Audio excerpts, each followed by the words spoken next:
I denne video kigger vi på, hvordan man i Python kan skrive kommentarer, hvad er lovlige variablenavne, kigger på basale typer som integers, floats og strenge, og så kigger vi på nogle simple funktioner som print, help og type for at finde ud af, hvilken type en given værdi har.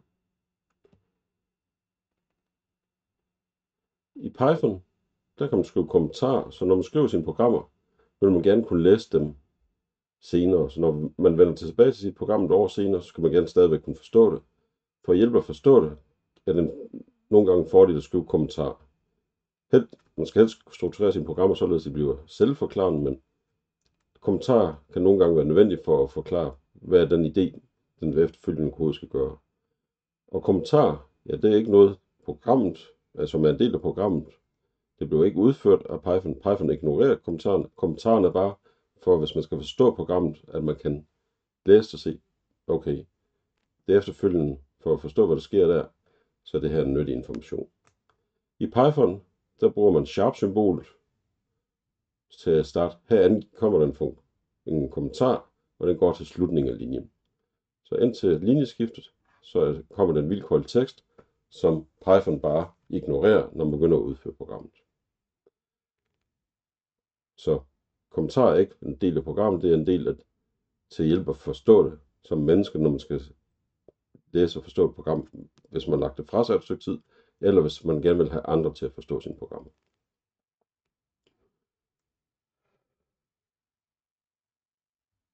I Python, der skriver man forskellige udsagn efter hinanden. Jeg ønsker at sætte variablen x til værdien 1. Bagefter ønsker jeg at sætte værdien af y til at være 1.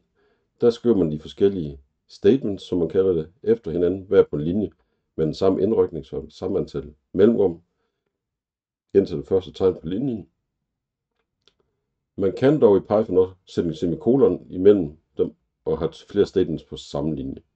Det er ikke noget, man anbefaler, men det er en mulighed i Python.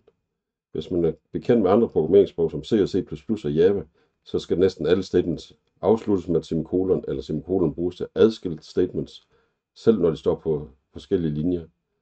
Der er man valgt i Python at sige, at hvert statement skal stå på en linje for sig selv. Til nød kan man bruge den her semikolon-operation til at adskille flere statements på en linje. Men den generelle anbefaling er, lad være at bruge den. Så hvis man læser i PEP 8, så anbefaler jeg, lad være at bruge den. Man kan bruge programmer som Pylint eller Flake 8 til at tjekke, om ens programmer de ser fornuftige ud, om det overholder de her PEP 8 regler.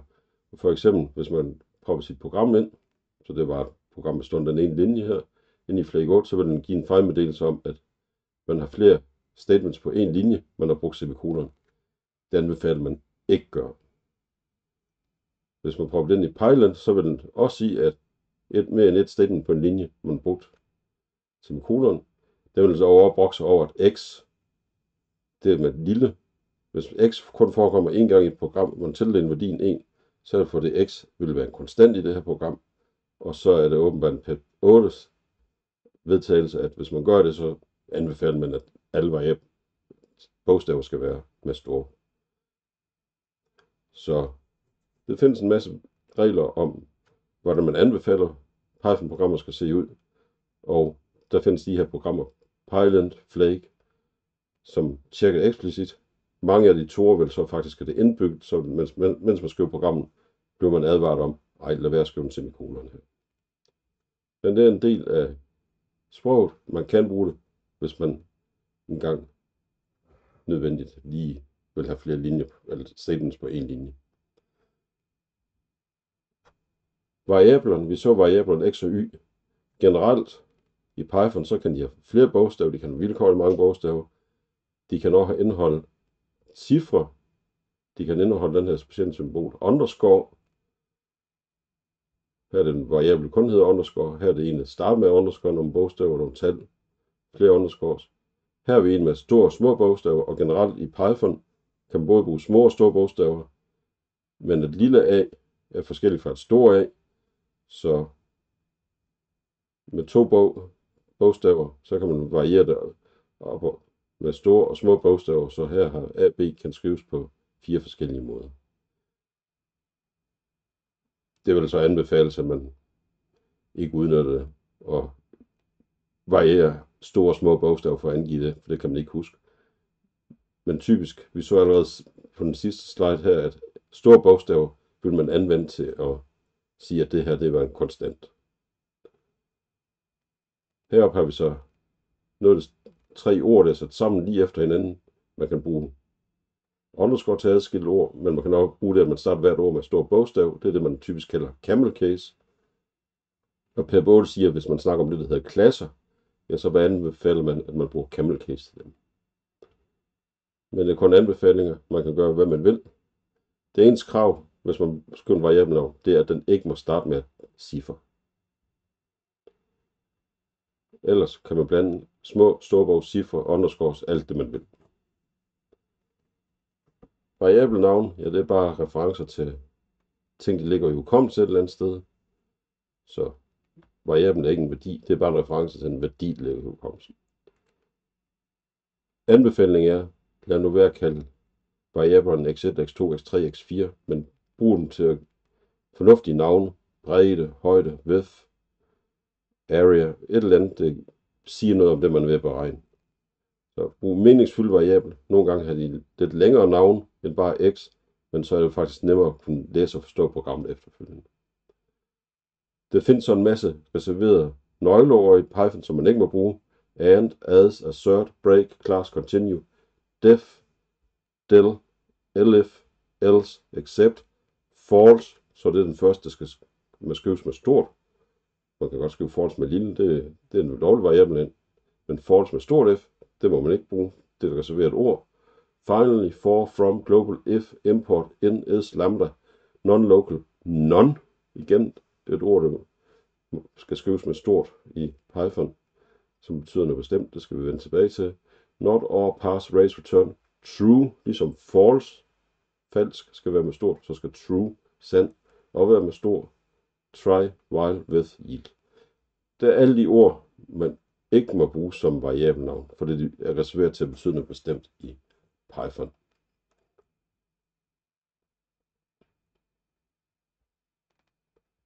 Her kommer et spørgsmål til jer, så I kan pause videoen og så tænke over, hvilket af følgende er ikke et lovligt variabel. I kan nu pause videoen.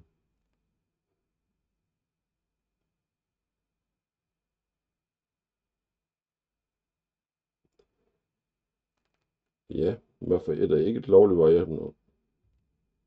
Det er B. Det var et af de der reserverede ord, som man ikke må bruge. Ellers, print er fuldstændig lovlig variabelnavn. Det er faktisk en standardfunktion indbygget, men man kan bruge den som variabelnavn. Formål man ikke bruge underscore, ja, variabelnavn, de kan starte med underscore, og så have vilkårlig antal cifre i sig. Så det vil være et lovligt variabelnavn. X underscore, bare et underscore er et lovligt variabelnavn i sig selv. Ofte anvender man den, når man skriver programmer, hvor man skal sige, her skal der stå en variabel, men jeg får ikke brug for at referere til den senere hen, så bruger man bare den her som dummy variabelnavn. Python forever, det er bare nogle bogstaver adskilt med nogle underscores, fuldstændig lovligt navn. Det er rart at være bekendt med, at print er en indbygget funktion, så det vil være rigtig tåbeligt at bruge print som variabelnavn. Men det er fuldstændig lovligt at sige print lige med 7.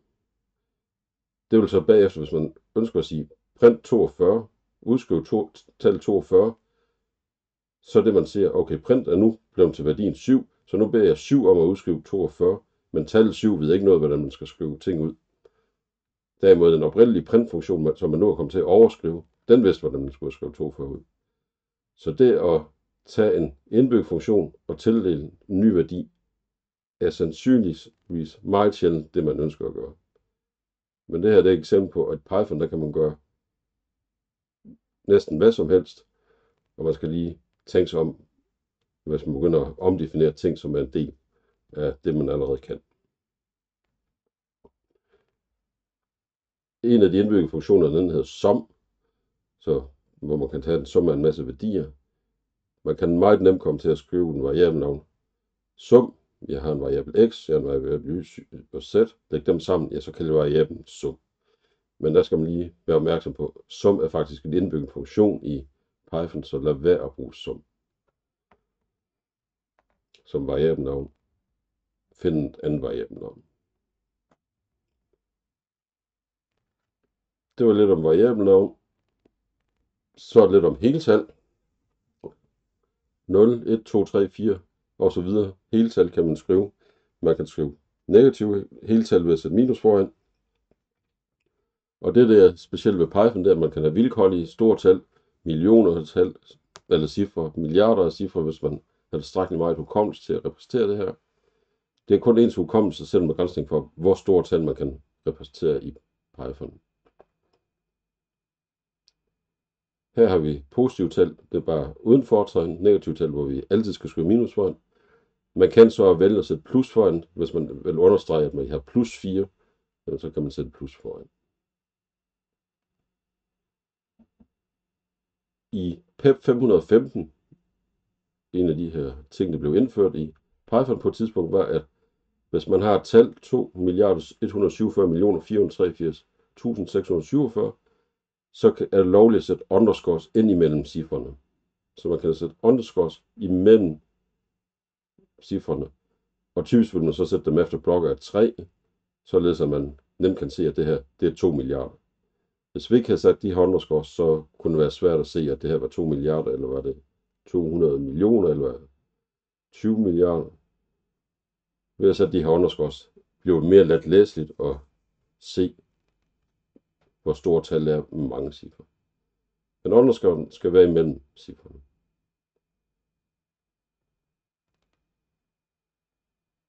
Et spørgsmål til jer. Hvilket af følgende udsagn vil ikke fejle?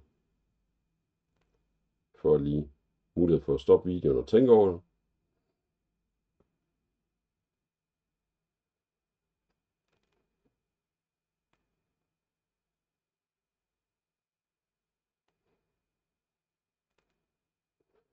Ja. Hvorfor en vil ikke fejle? Det er B'er. Hvis jeg i den første forsøger at sætte variablen x til at være indhold af underscore 42, hvad var underscore 42? Ja, det var et lovligt variabelnavn, så hvis jeg forsøger at tildele x værdien af en variabel, som jeg ikke har defineret, så vil jeg få at vide, den her variabel er ikke defineret, så jeg kan ikke tildele den. Så den der vil være en fejl, forudsat at vi ikke har defineret en variabel underscore 42. Hernede har vi så vi har 10. Vi kommer til at sætte 2 underscores efter hinanden. Så her står 2 underscores efter hinanden. Det må man ikke. Man må kun sætte dem mellem cifre. Hernede har vi sat en underscore mellem 2 cifre. Det er fint, men vi har også sat en bagefter. Det er så ikke lovligt, for underscores må kun sættes mellem cifre. Og i det her tilfælde har værdien minus 11. Vi har sat en underscore ind imellem 2 cifre, og det er helt lovligt. Den tildeler vi så til variablen, det hedder underscore 10. Så B'eren er den eneste af dem her, som er lovlige. Så det er et eksempel på, hvilke tal man kan skrive, og hvorfor nogle man ikke kan skrive. Men som sagt, hele tal kan være vilkårligt store. I Python, der har man en anden type tal, det er det, man normalt kalder floats. Nogle gange kan det hedde i dobbelt. Men det er flydende tal, hvor man kan repræsentere decimaltal med et punktum, for eksempel 3,1415, en approksimation til pi, kan man skrive ved 3 punktum, og så decimalcifrene. Det her det er ikke et heltal, det er det, der hedder en float. Man kan også skrive minus, sætte fortegn plus eller minus foran. Her bemærker vi så, at vi har ikke nogen cifre foran punktum, så man kan godt starte tal med et punktum, selvom man normalt nok vil skrive 0,00134. Men man kan undlade cifret foran. Man kan også skrive de her decimaltal ved hjælp af videnskabelig notation ved at skrive e, så opløftet til et eller andet tal. E opløftet til et eller andet tal, det betyder, at vi gange med 10 opløftede tal. Så 10 i tredje gange med 124, det svarer til det her tal. Og så kan man have en kombination. Her har vi så 2,345 e 200. Vi skal gange med 100, så det her det svarer til 234. 0,5. Eksponenten kan nok være negativ. Det betyder, at vi skal flytte punktum den anden vej, så negativ flytte punktum til venstre 4 positioner, så det bliver ikke 12, et eller andet, men 0,0012. Så oprindeligt stod punktum mellem 12 og 3. Nu har jeg flyttet det 4 positioner til venstre. Og det er vigtigt, at så snart det er et punktum eller et EI, så er det ikke et heltal, så det er en float, vi har med at gøre. Og det er vigtigt, og jeg nok vil understrege det her mange gange i følgende video, det er, at floats er ikke eksakte tal. Heltal bliver repræsenteret eksakt, det gør flydende tal ikke.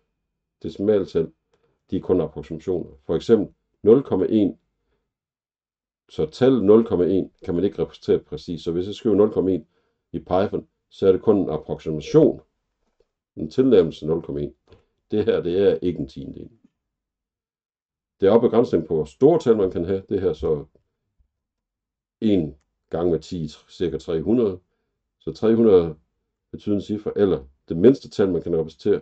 Man kan ikke repræsentere tallet mindre end det her, så bliver de til 0. Så det er begrænsninger på, hvor store og små tal man kan repræsentere. Og på næste slide skal jeg nok fortælle lidt om den præcise definition af de her. Men det I skal tage med, floats, det er altså kun tilnærmelser.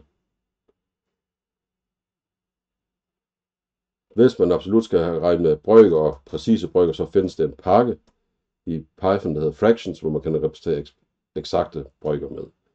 Men normalt bruger man heltal og floats. Lad os kigge på nogle underlige eksempler. Når man skriver 0,1 plus 0,2, 0,3, rent matematisk ville det give 0,6. I Python så giver næsten 0,6. Det sker en lille afrunding for det, at 0,1, 0,2 og 0,3, dem kan man ikke repræsentere eksakt i Python. Det er kun tilnærmede værdier. Når jeg lægger dem sammen, så får jeg en tilnærmelse til den oprindelige værdi, jeg ville have lagt sammen. Og i det her tilfælde kan man så se, at det kommer en afvigelse ud på en meget let betydende decimal. Men det betyder, at det her tal, det er altså ikke 0,6. Det er lidt større end 0,6. Hvis vi lægger tal sammen, så er det underforstået, at vi lægger sammen fra venstre mod højre, så det er implicit de her parenteser om 0,1 plus 0,2, vi først regner ud, og bagefter lægger vi 0,3 til. Det giver jo det her resultat. Hvis parenteserne sættes den anden vej, jamen så får jeg faktisk et resultat, som når jeg skriver ud, bliver 0,6. Så afhængig af hvordan parenteserne bliver sat, så får jeg to forskellige resultater. Hvis jeg har en værdi, kan jeg bede om at få typen af den. Her er jeg så bedt om at få typen af et decimaltal, en float. Så får jeg at vide, det er en instans af en klasse, som hedder float. Så hvis man står med en variabel med en værdi i, men ikke lige kan huske, hvad det er for en type, kan man altid bede om at få typen ud. Skal Python nok fortælle, hvilken type er det. Jeg nævnte hernede, at den største tal er et eller andet med 300 cifre, 308 cifre.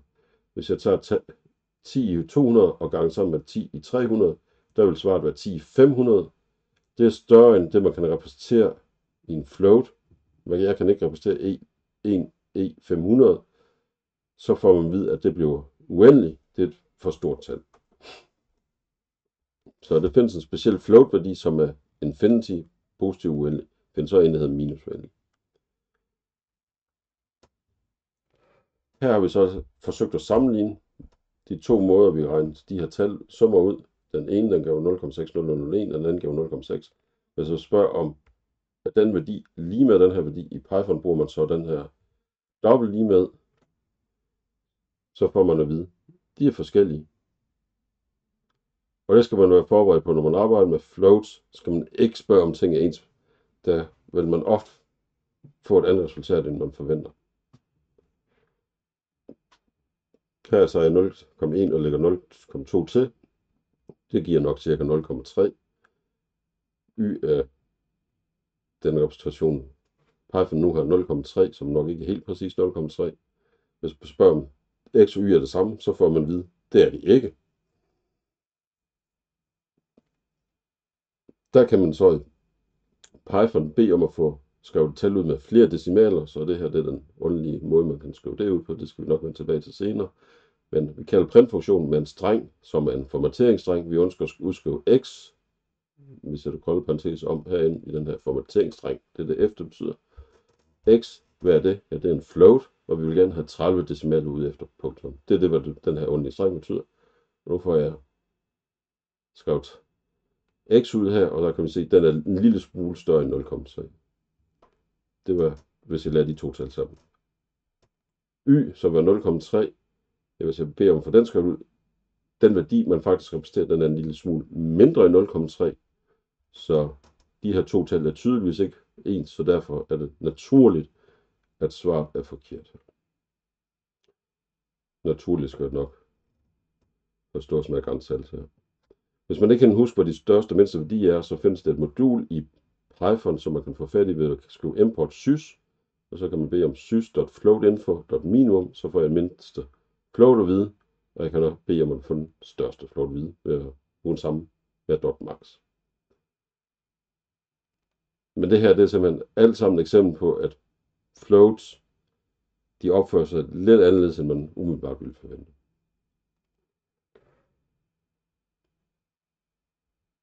Her er et eksempel, I kan tænke over. Vi har 4 tal. De tal, de er illustreret herovre. En med en masse cifre, der sammensat med et negativt fortegn. Hvis jeg lægger de to tal sammen, vil jeg få 0. En meget lille værdi og en endnu mindre værdi med en negativ fortegn. Hvis jeg lægger dem sammen i forskellige rækkefølge, hvad vil der så ske? Hvorfor en er den bedste måde? Og bedst vil man så nok forstå, hvorfor en vil give det resultat, som er tættest på det rigtige resultat. Der er 4 måder at gøre det på. Hvorfor en er den bedste mulige? Eller ligegyldigt, hvordan man gør det. Husk, at plusserne betyder, at vi lægger sammen fra venstre mod højre. Vi får lige 10 sekunder til at tænke over det. Stop videoen, hvis I vil tænke længere.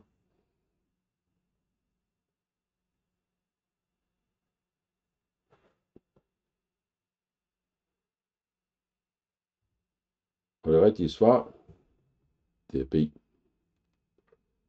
Og hvorfor er B bedre end de andre?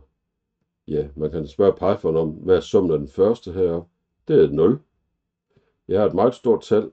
Jeg lægger et meget lille tal til. Jeg tager det store tal, lægger et meget lille tal. Ja, det her så, de to tal sammen vil kræve så mange cifre, at jeg ikke kunne repræsentere det. Det vil være det deroppe. Så trækker jeg det her fra. Jamen, jeg kan stadigvæk ikke have så mange cifre, så approximationen vil stadigvæk være, at det er 10 i 10. Og hvis jeg så til sidst trækker 10 i 10 fra 10 i 10, jamen så giver det mig 0. Den næste, 10 i 10, minus 10 i 10, jamen så har vi 0. Så har vi 10 minus 10, den er her, og så minus 5 i minus 12. Så hvis jeg først lægger de to sammen, så er jeg 0, og så kan jeg repræsentere det her eksakt, hvis jeg lægger det til 0, og så kan jeg trække fra, og så får jeg faktisk den eksakte værdi.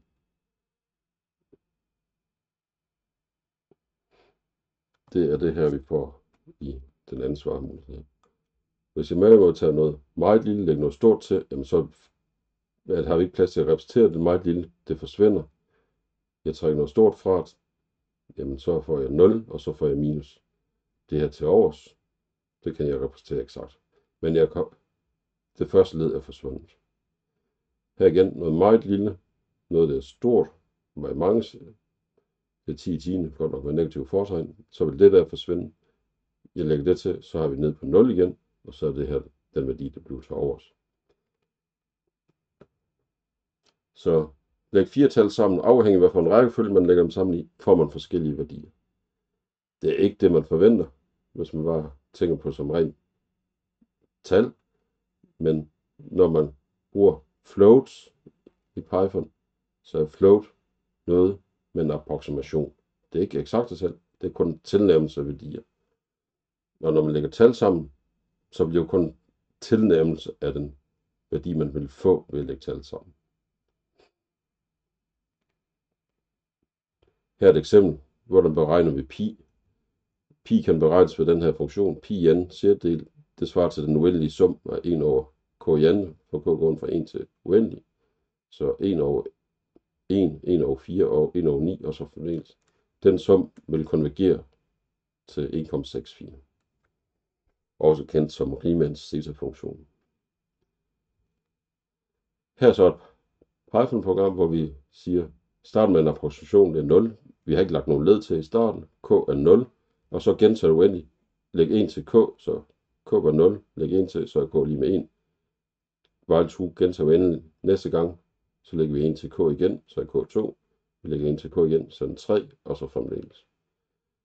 Hver gang vi har en værdi, så tager vi den approksimation, vi havde før, lægger 1 divideret med K i anden til. Så vi starter med summen 0, så har vi 1 over n i anden, så lægger vi 1 over n i anden til, 1 over 3 i anden til, og så fremdeles.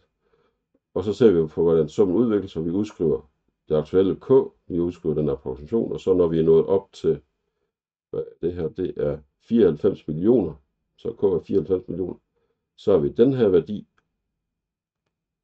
og så for hver iteration, så ændrer vores approksimation sig ikke.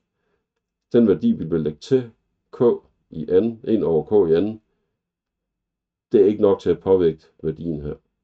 Så vi har en sum, det bliver ved med at vokse indtil et vist tidspunkt, og så ændrer den sig ikke. Den vil aldrig nå op på den eksakte værdi. I det tilfælde, så vil det være de første 2, 4, 6, 7 decimaler, som er præcise, men den vil ikke beregne mere præcise approksimation til pi ved at bruge den her form. Så hvis man skal beregne pi mere præcist, så skal man bruge en anden form, eller bruge flere decimaler i ens udregning.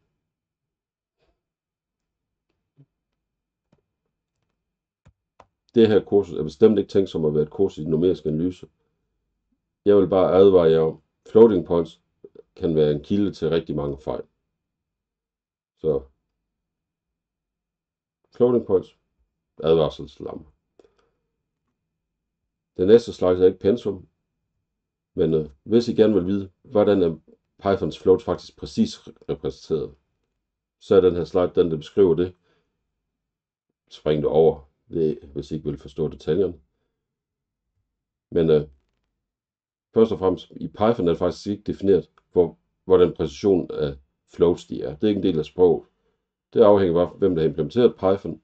Men typisk er det, der hedder IEEE 754 double precision, man bruger.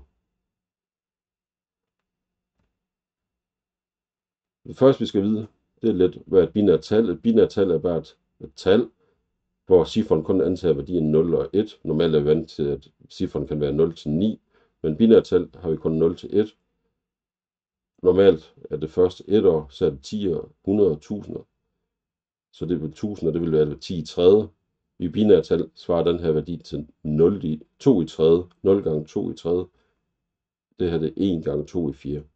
Så hvis man skal finde ud af, hvad er den her værdi som decimalt tal, så skal man tage 1 gange 10, eller 2 i 4, 0 gange 2 i tredje, 1 gange 2 i anden, og så næste et, det er 1 gange 2 i første, og det sidste 0 her, det er 0 gange 2 i 0, og 2 i 0, og det er 1.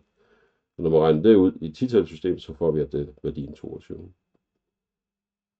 Og generelt, hvis man har 5 cifre, jamen så kan man repræsentere tal fra 0 til 31.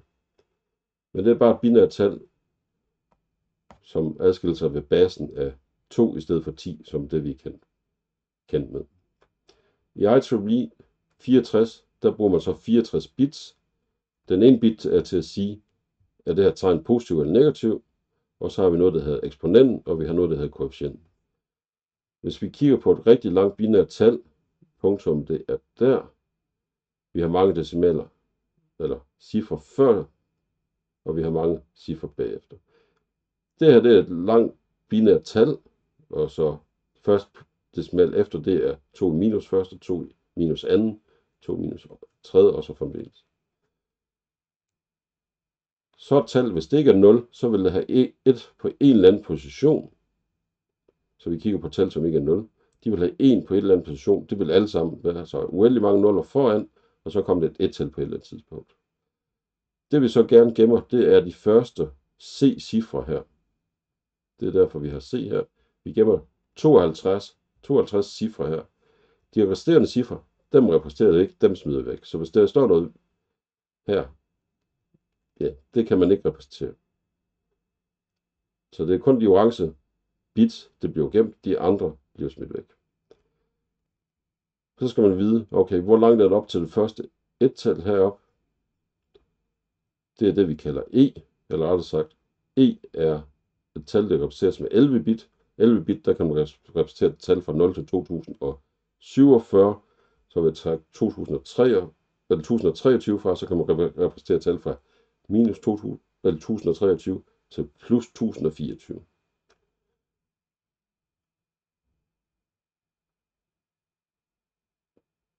Så det orange, det er de bits, vi gemmer. Vi gemmer, hvor langt er det op til det her et-tal, og det er præcis sådan et standard IEEE 754 repræsentation er.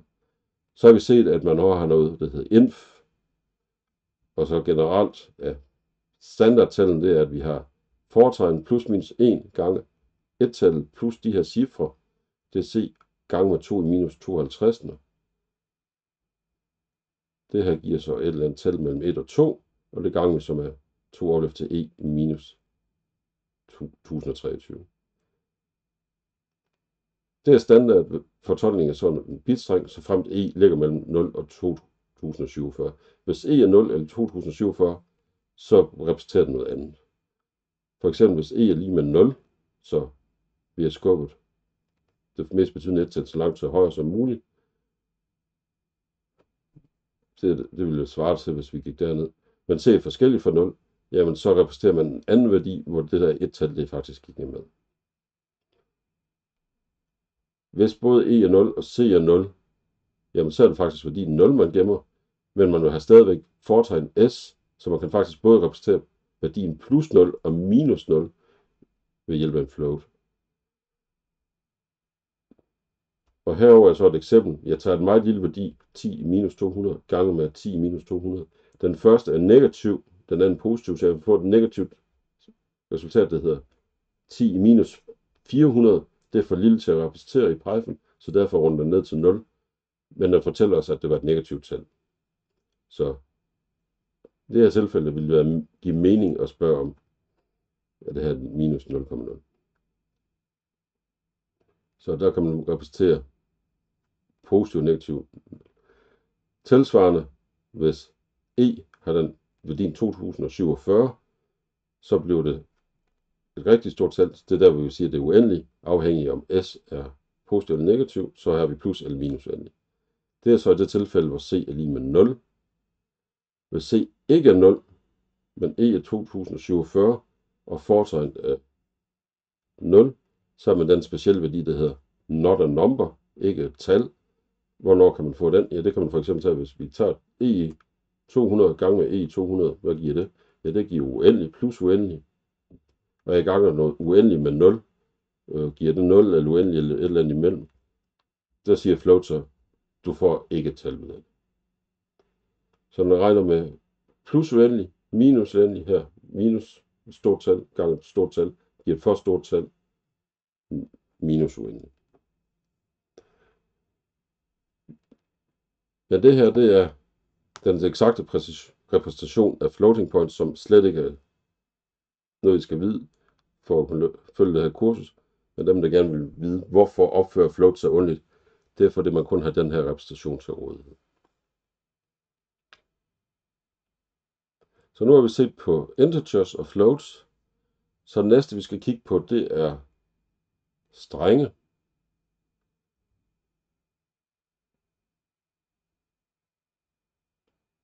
Så en streng er en sekvens af tegn, så A, B, C med gåseøjne. Det er en streng, så hvis jeg beder om udskrive strengen A, B, C, jeg får så bare udskrevet A, B, C.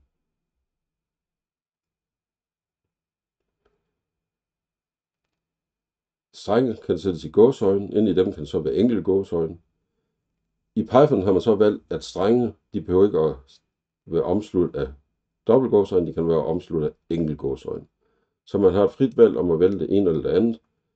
Fordelen er, hvis man vælger dobbeltgåseøjne, jamen så kan man skrive enkelt quotes herinde i. Hvis man derimod har brugt enkelt quotes for at omgive sin streng, så kan man skrive dobbelt quotes herinde i. Så man har et frit valg her, hello world med dobbelt quotes, ABC med enkelt quotes. Så er der, at man kan have brug for at skrive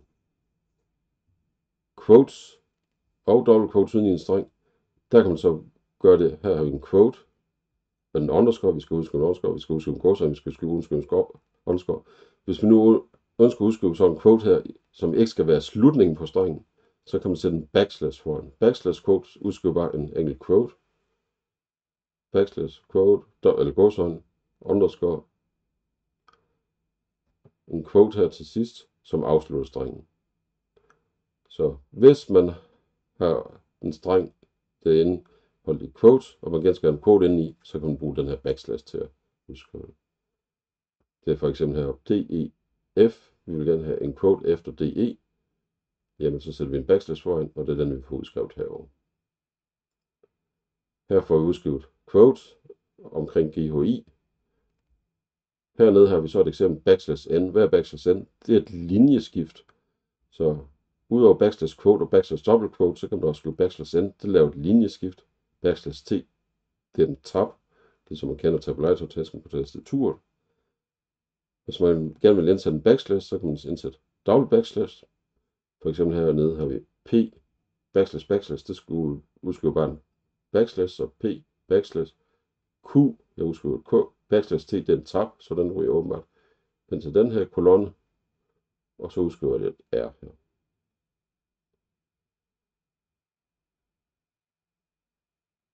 Man kan også sætte en backslash ved slutningen af linjen, så mn backslash ved slutningen af linjen. Det er bare en måde at sige, at den næste linje fortsætter egentlig heroppe, men nu har jeg bare lavet et linjeskift for dig her. Så mn backslash linjeskift ned til o, det er samme som strengen mno, så når jeg får udskrevet den, så får jeg bare det her ud. Så det er bare, hvis man har mange linjer, eller meget lange linjer, så kan man bryde dem over flere linjer og afslutte hver linje med en backslash. Det findes andre løsninger til det, men backslash er en måde at afslutte lange linjer på, således de fortsætter på den næste linje.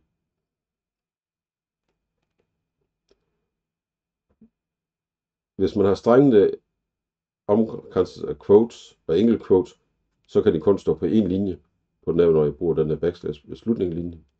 Hvis man gerne vil have strenge, der går over flere linjer, så kan man bruge de her triple quotes eller double quotes til at starte strengen og slutte strengen. Så der kan man skrive streng over flere linjer ved at bruge triple quotes som start og slut. De har så en bestemt anvendelse i det, der hedder docstrings, for at skrive dokumentation i sine Python-programmer, men det vender vi tilbage til. Et spørgsmål til jer. Her har vi en streng, der er omgivet af quotes, og den indeholder så de her mærkelige sekvenser af backslashes og ender og quotes, enkelt quotes. Hvad vil blive udskrevet, hvis jeg beder om print på den her? Vi får lige lov til at tænke. Vi kan få pause videoen, hvis vi vil tænke lidt længere.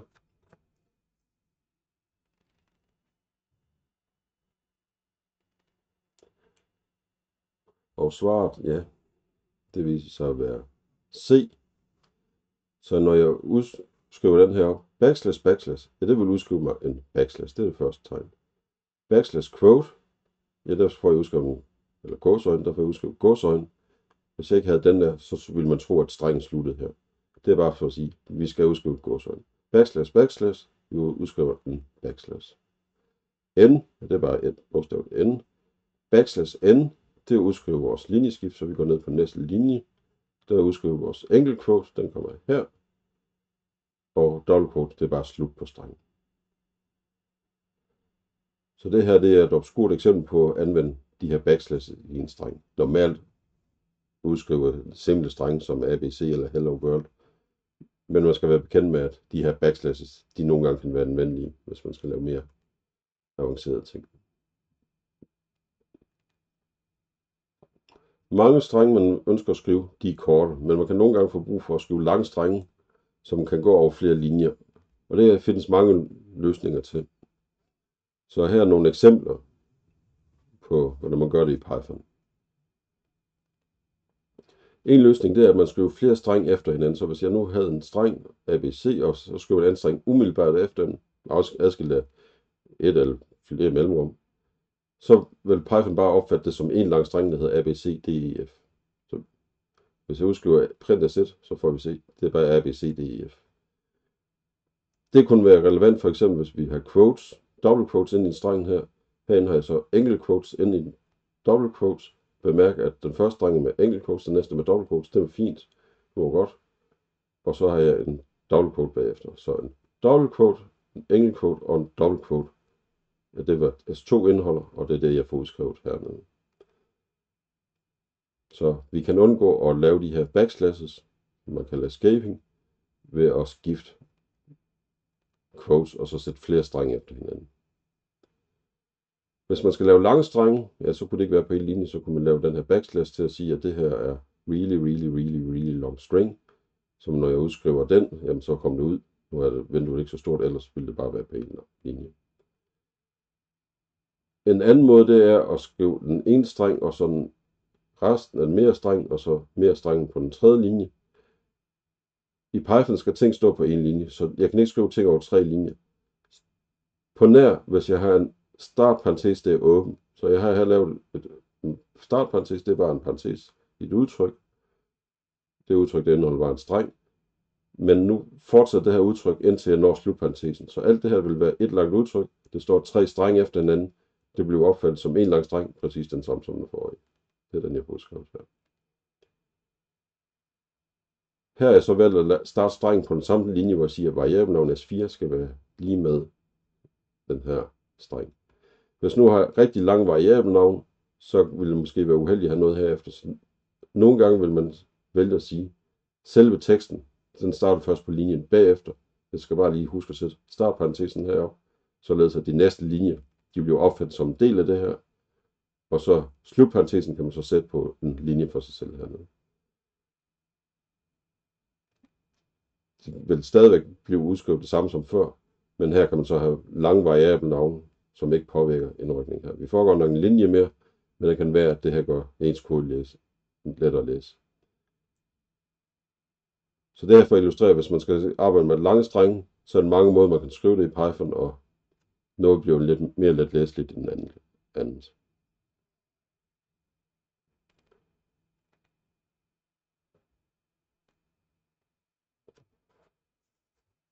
Vi havde backslashes. Her er jeg så valgt at udskrive en print en streng, backslash let, backslash epsilon, backslash var epsilon. Nogen vil genkende det her som noget, man typisk vil skrive i sit LaTeX-dokument. Men hvis jeg udskriver det, backslash L, og det betyder ikke noget i Python, så der vil den faktisk udskrive backslashen og L, backslash E, og det betyder heller ikke noget, så der vil den faktisk udskrive backslash E. Men når jeg kommer hen til backslash V, så betyder backslash V faktisk noget i Python. Det betyder nemlig en vertikal tab, hvad det så end er. Det bevæger sig et linjeskift her. Så backslash V bliver til et linjeskift, og så kommer resten af epsilon kommer til at stå hernede. Det er jo måske ikke det, man har tanket, man har måske tænkt sig at få alle 3 backslash skrevet ud. Så en mulighed vil være at sætte backslash før bag af de her 3 backslashes, således man eksplicit får skrevet de 3 backslashes ud, som er nok det, man havde i tankerne. Det giver så rigtig mange backslashes, så hvis man ikke har behov for nogle backslashes overhovedet, eller backslash n eller noget i det her udtryk, så kan man bruge det her, der hedder raw string, ved at skrive r foran. Så vil den ikke forsøge at fortolke backslash et eller andet som noget specielt, så vil det være den rå streng. Og så får jeg faktisk udskrevet det samme som her. Så hvis man har nogle escape backslashes i en streng, så er den ofte en fordel måske over, kan jeg skrive r foran, for at undgå at lave alle de her dobbelt backslashes. Det er noget, der hedder regulære udtryk, det kommer vi til senere. Men specielt i regulære udtryk, der vil det ofte være backslashes, og der står det ofte, eller det er ofte relevant at sætte et r foran, for at sige, at det her er den rå streng. Ikke, at det er et regulært udtryk, det er bare, at det er en rå streng, man skriver. Lad os kigge på nogle funktioner. Vi har set på print. Det er en funktion, den kan man kalde uden argumenter, så laver man en tom linje. Man kan kalde den med et argument, så udskriver den det. Man kan kalde den med flere argumenter af forskellige typer. Den udskriver total, den udskriver hello, strengen hello, den udskriver ikke quotesen, den skriver indholdet af strengen. Her er den med 3a, 4. Man kan have vilkår i mange. Default det er, at hvis man har flere argumenter, så mellem hver argument, der vil man udskrive et mellemrum. Det kan man så ændre ved at angive så et keyword-argument, som man faktisk kan definere til alle funktioner. Det vender vi også tilbage ved. Men print kan have så et keyword-argument, der hedder sep, som angiver, hvad skal være separatoren mellem de forskellige ting, man udskriver. Og i det her tilfælde, der sætter vi en kolon. Så vi udskriver kolon mellem hver af dem, og så er 3a4. Hvis vi nu udskriver print 5 bagefter print 6, nu har jeg sat dem på en linje med semikolon, det måtte jeg godt, selvom det ikke blev anbefalet. Så får I 5 udskrevet på en linje, på næste linje vi udskriver 6, efter hver de her print blev sat linjeskift. Hvis vi nu ikke var interesseret i linjeskift efter 5, jamen så kan vi bruge det keyword argument, der hedder end, som siger, hvad skal vi skrive ved slutningen af linjen. Nogle gange siger man bare en tom streng, det skal ikke komme ud. I det her tilfælde har vi sat efter 5, der skal vi skrive komma mellemrum. 5, når vi er færdige med den, komma mellemrum. Næste print 6, da den ingen end har, så vil det automatisk komme et linjeskift herinde. Hvis man ikke kan huske argumenterne til print, så kan man kalde help på en vilkår af de indbyggede funktioner. Help print, og det giver så dokumentation på print-funktionen her.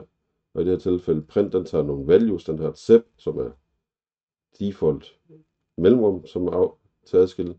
End, slutningen på linjen er default backslash n.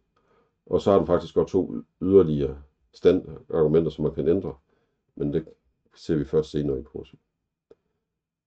Men det findes en help, som man kan kalde på de funktioner, man kan kalde. Vi har set på, at hvis vi har en variabel x, så kan vi tildele den ved værdien 42 ved bare skrive et enkelt lighedstegn. En ganske almindelig tildeling, en variabel, kommer til at referere til værdien 42. Man kan faktisk tildele flere variabler, x, y og z, på en gang. Vi har 3 variabler. Hvis vi på højre side lighedstegn også skriver 3 værdier, 3 udtryk, som evaluerer til et eller andet, der skal stå lige så mange værdier på højre siden som venstre siden, så kan vi lave en parallel tildeling af x for værdien 2, y for værdien 5, z for værdien 7. Det er faktisk en smart operation, hvis man nu har 2 værdier x og y, som man ønsker at bytte om.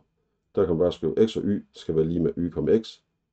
Så får man sat y over i x, og x's værdi over y samtidig. Hvis man bare skriver x lige med y, og bagefter y lige med x, jamen så vil de faktisk have den samme værdi bagefter. Begge to, og det er ikke det, man har en hensigt. Her opnår man for at bytte dem om. Man kan også tildele flere variabler den samme værdi. Beregn værdien et udtryk her 7, tildele den værdien til x, bagefter til y, derefter til z. Det er fra venstre mod højre. Der skal man vide, at i mange andre programmeringssprog, der er det faktisk fra højre mod venstre. Så specielt i det her tilfælde, hvor jeg siger, at i og v og i skal begge være lige med 3. Ja, hvis i var 1 her, i Python vil man først sætte i til at være 3, og så v, den tredje indgang i listen. V, den vil så få indgang værdien 3'er. I andre programmeringssprog, der vil det være fra højre mod venstre, så der vil man sige, det er v1, det får værdien 3, og bagefter får værdien i til 3. Så Python fra venstre mod højre, andre sprog fra højre mod venstre. Så hvis man begynder at lave sådan noget underligt, hvor man har en variabel, hvor den næste udtryk afhænger af den variabel,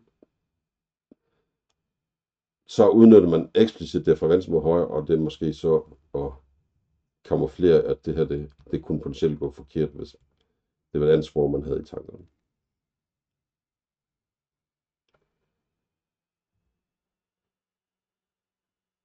Variablerne. Her sætter jeg x til at være 1. Jeg kan spørge om, hvad typen er. Typen af x, ja, x er et integer, det er et heltal, så får jeg at vide, det er klassen int. Jeg kan så vælge at sætte x til at være strengen hello, så x får faktisk en ny type. Hvis jeg spørger om den, så er den nogen streng. Så i Python, man tænker ikke over, at man sætter x til en type, bagefter sætter man x til en anden type. I mange andre sprog, der vil man ikke kunne tildele x en anden type, hvis man først har sat den til at være en int. Så i mange sprog vil man sige, at x tillægsværdien 42, og x kan kun indeholde typen int. I Python, der kan en variabel indeholde en vilkårlig type over tid, så det er vigtigt, at man måske holder lidt disciplin over at ikke gøre det her, for det kan hurtigt blive forvirrende, at hvis x et sted er en int, og lidt længere ned i sit program, så er det en streng og den samme variabel, man refererer til. Det bør man ikke gøre. Man kan gøre det i Python, men det er igen en af de steder, hvor Python tillader rigtig meget, som måske ikke nødvendigvis er det, man bør udnytte.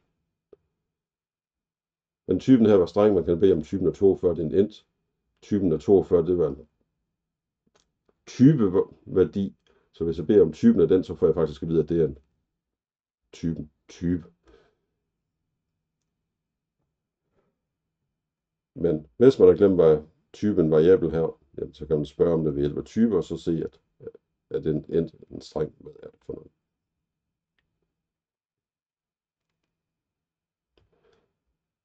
I Python kan man gøre sådan noget som genialt, som at skrive 1,0 plus 7.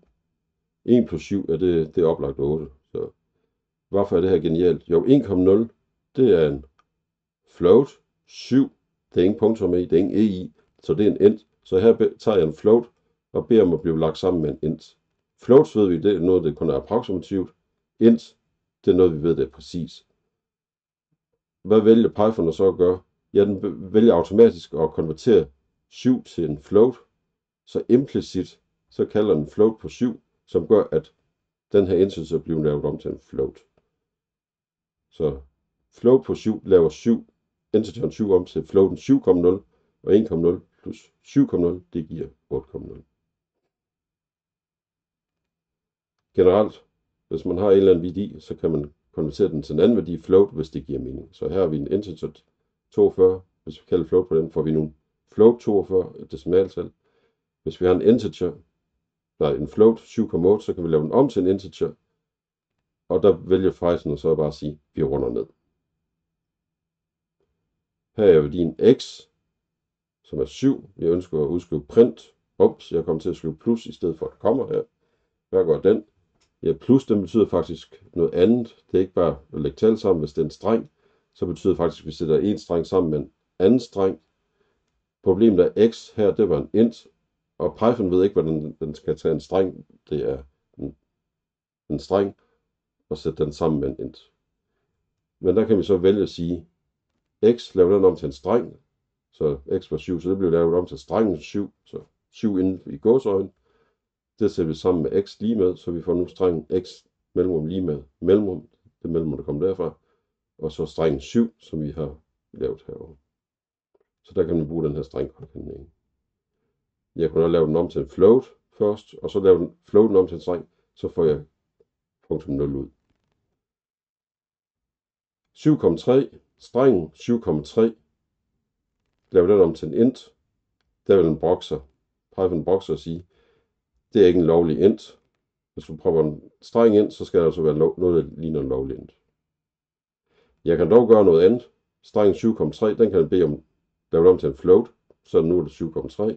Og en float kan jeg så lave om til en int. Ja, det runder ned, så det bliver tallet 7.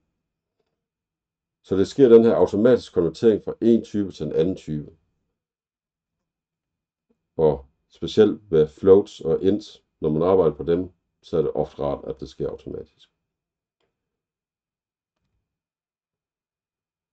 Sidste slide. Spørgsmål til jer. Hvis vi tager strengen 7,5, kalder float på den, så int, float, streng. Hvad bliver svaret så? Blev det en int? Blev det en float? Blev det en streng? Og hvorfor en af dem bliver det? I kan lige tænke over det. Pause videoen, hvis vi skal have længere tid.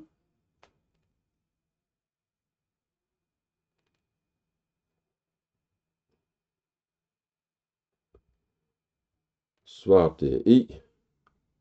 Hvorfor er det E? Ja, vi starter med strengen 7,5. Vi laver den om til en float, så har vi en float til 7,5. Vi laver den om til en int. Hvad gør en int ved en float? Ja, den runder den ned, så nu har vi tallet 7, ingenting, det er ingen komma. Det er en integer, vi har tallet 7. Vi kalder float på den. Det giver 7,0. Vi kalder det om til en streng, og nu får vi så gåseøjne udenom, så det er strengen 7,0. Så det her var et eksempel på, hvordan man konverterer mellem forskellige typer ved eksplicit at angive typenavnet, og et eksempel på, hvor vi anvender en float og strengen. Det var alt for den her video.